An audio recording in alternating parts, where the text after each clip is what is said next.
Good morning. Tuesday. That big speech with Hegseth and Trump and everything. I haven't read Trump's comments yet. That takes too long, and it really hurts my head to do that.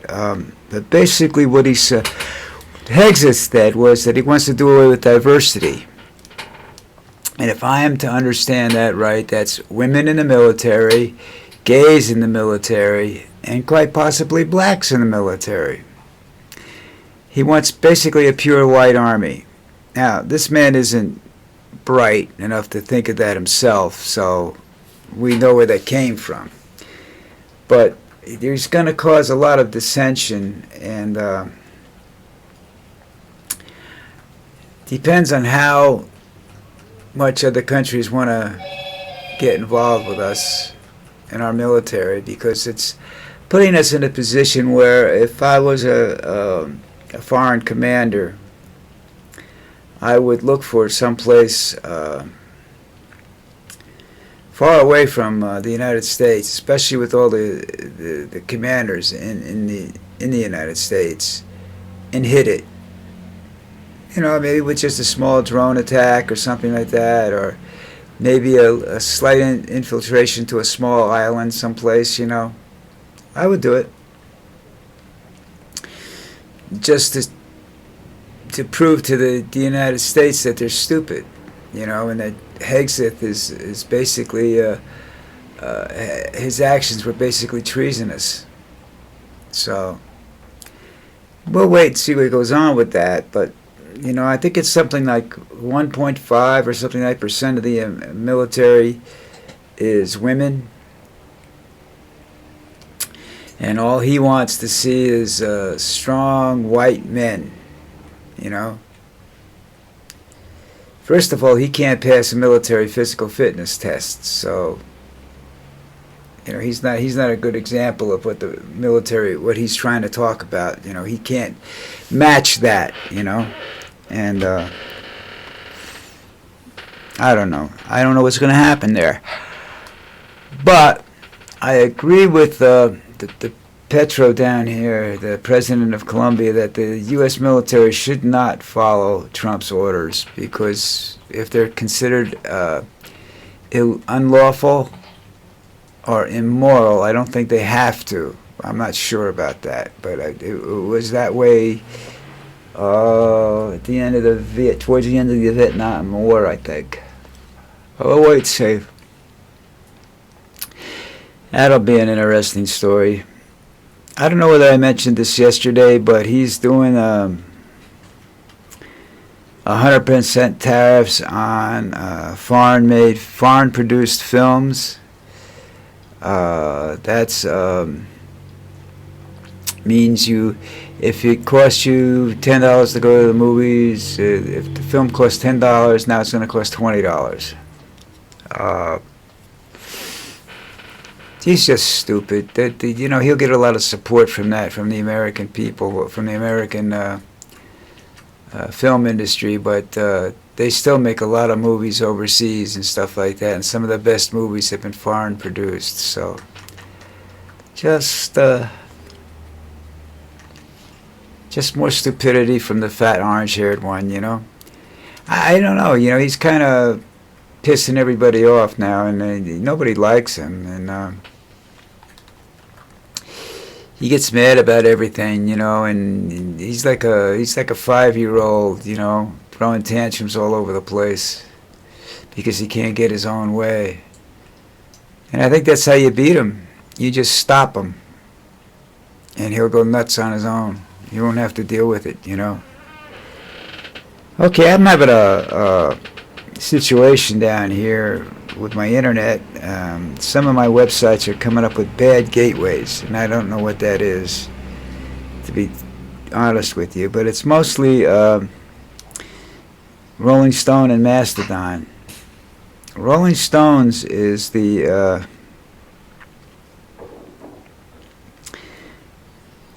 magazine. I get the newsletter every day. I get a newsletter. Sometimes I get 2 or 3 of them a day. And there's a story, a headline story, and it's at the top of the page, and it's got a big picture and everything. You go click on that, and it tells you it's not available anymore, or it's not available now. So what I do is I find it someplace else, on the Rolling Stone website, UK site, or something like that. But it appears to be that there's a slight attempt at censorship there, you know.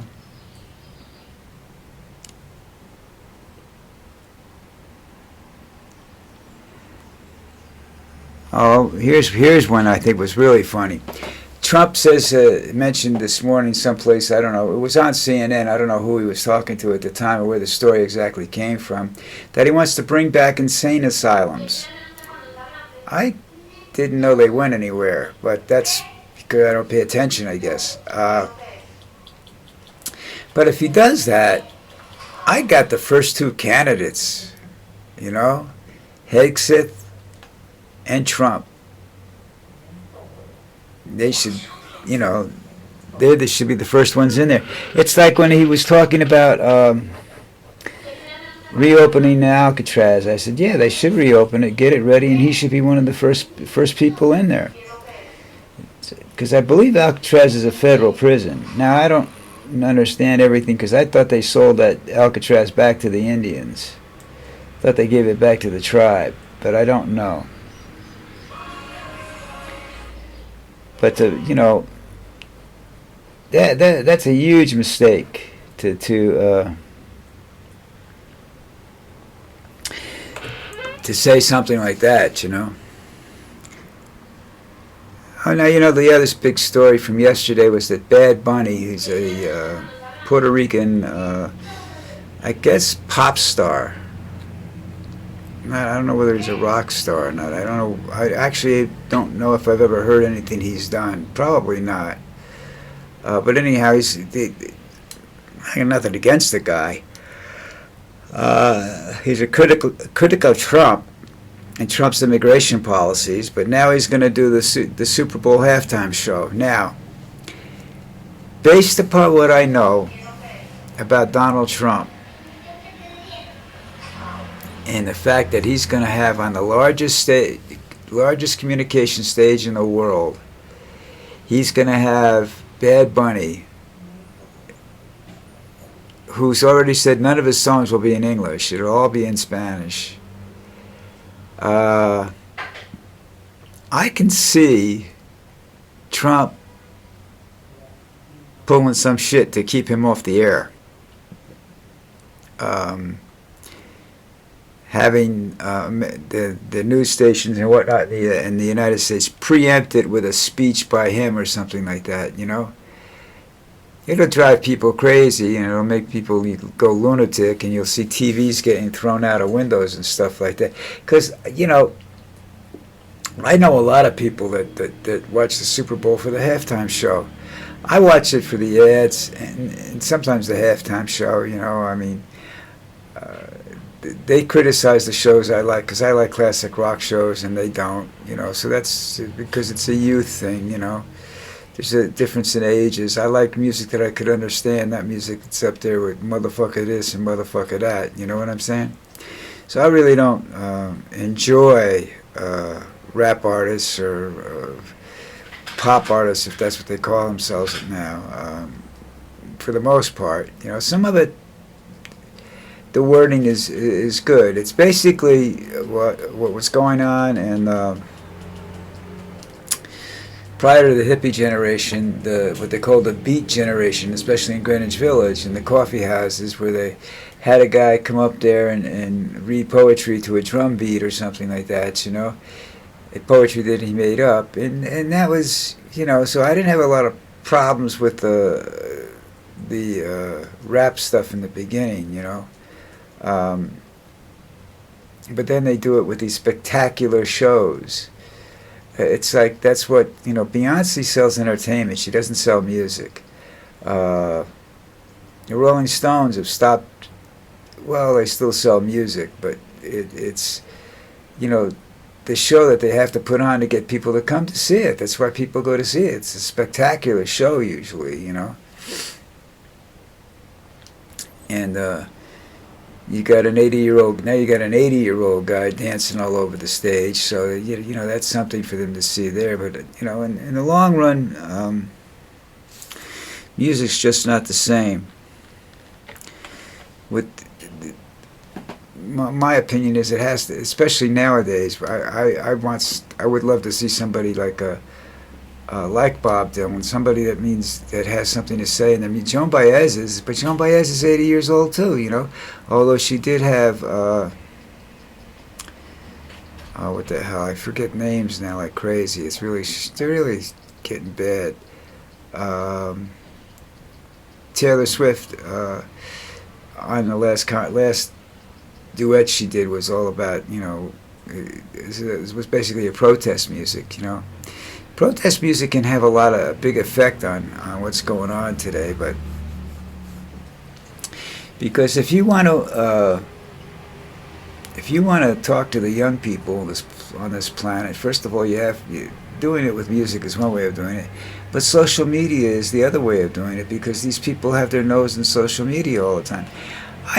People don't remember the 60s, 70s, and whatnot, where, you know, you go take a subway train in New York and you got everybody, half the guys are, you know, like this with the Wall Street Journal, you know, or the New York Times or something like that, you know. People read newspapers. I remember my family, you know, I was like that with newspapers on Sunday. I had to read the comics, I had to read our sports, I had to read the whole paper, cover to cover.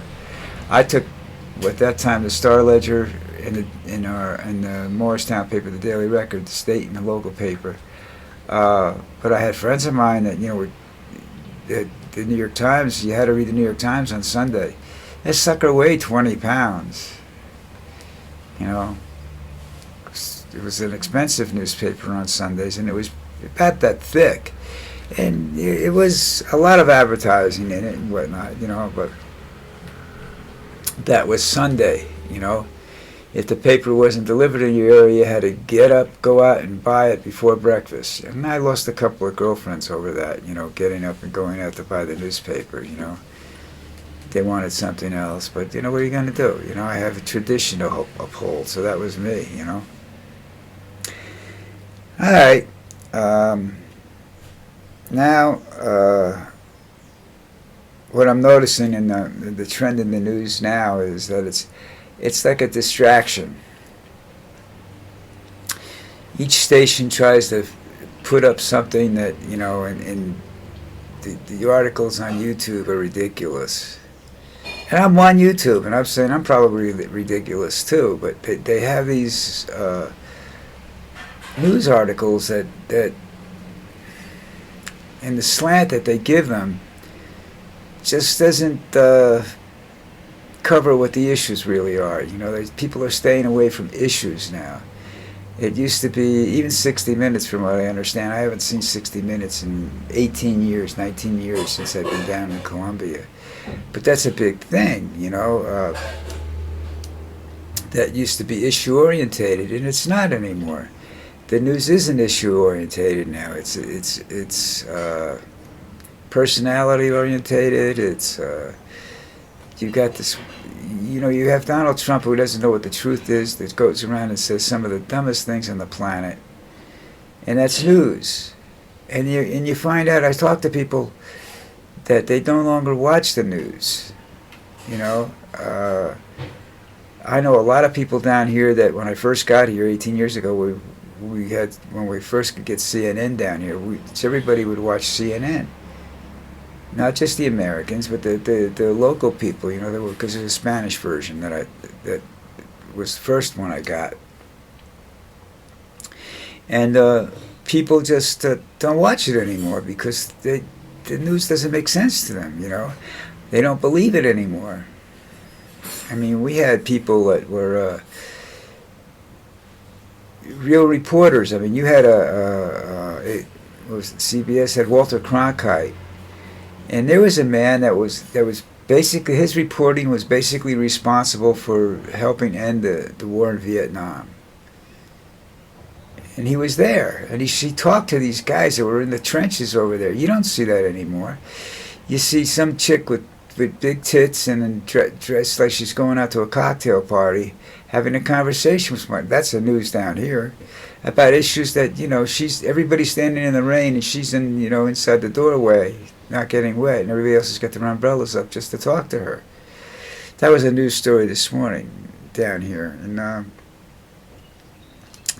don't get enough local news ability to see local news, so I don't know what's going on up there and how they present it anymore. But I don't see anybody. The worst thing is that they're supposed to be independent, fair, and nonpartisan and objective when they do their newscast. And then you got Fox. How far can I stick my head up Trump's ass? That's ridiculous. And they're all leaning towards white supremacy. That's the thing. I don't understand that. The one thing that I remember, and I've said this more than once, I've said this probably 50, 60 times on this, the one thing that I remember learning from my mother more than anything else is that we need each other to survive. I guess that's because she lived through World War II, before I was born. And she was like 31 when I was born in 46, so she had lived through World War II, the experiences of it, the effect it had on everybody, and she understood it. And people from that generation understand it. I understand it because I studied World War II. Because she referred to it every once in a while, and so I decided I had to know more about it, so I studied it. I'm not an expert on it, except certain battles, why they were won or why they were lost, because that's where my interests lie, All right, listen. Tuesday. Tomorrow's hump day. That doesn't mean you get laid, okay? You don't need to wait till Wednesday. You can go out and get laid tonight. But anyhow, don't forget to hit the subscribe button at the end of the video. Please, please, please, please, please. And I will see all of you tomorrow. So have a good day, and I'll talk to you tomorrow.